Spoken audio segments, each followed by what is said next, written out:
Многу непознати пред почетокот на новата учебна година ги мачат родителите, децата и наставниците.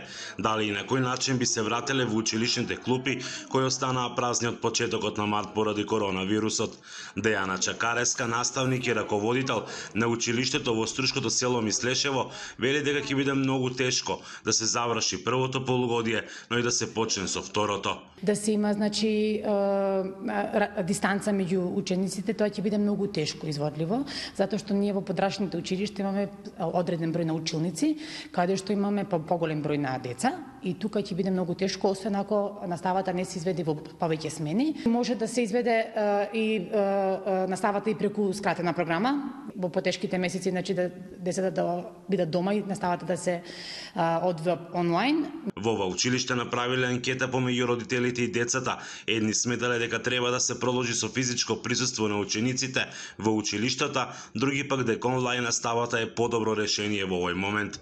Во електромашинскиот училишен центар во Охрид, каде учат 750 ученици, многу од паралелките бројат и по 34 ученици. И таму ги мачи истото прашање. Со оние препораки од 1,5 до 2 растојање треба еден ученик на клупа да е. А тие се сместени во 17 клупи, што значи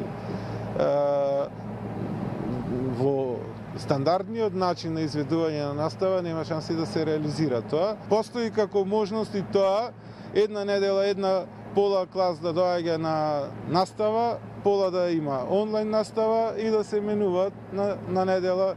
Милјот Ризвани, кој е родител на тројца ученици, вели дека онлайн наставата не е решение, но оти се што ќе биде во интерес на здравјето ќе биде прифатливо за нив. Мислам дека ако наставниците, учителите се свесни и работат како што треба и со Zoom програмата, објаснувајќи им на децата, мислам дека и то накрај ќе биде прифатливо.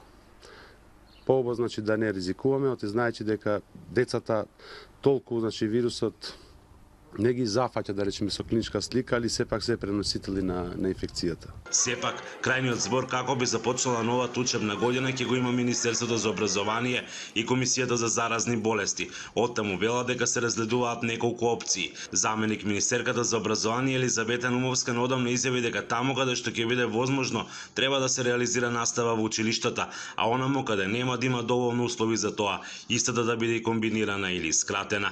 Од Охрид за Гласот на Америка, Мики Трајковски.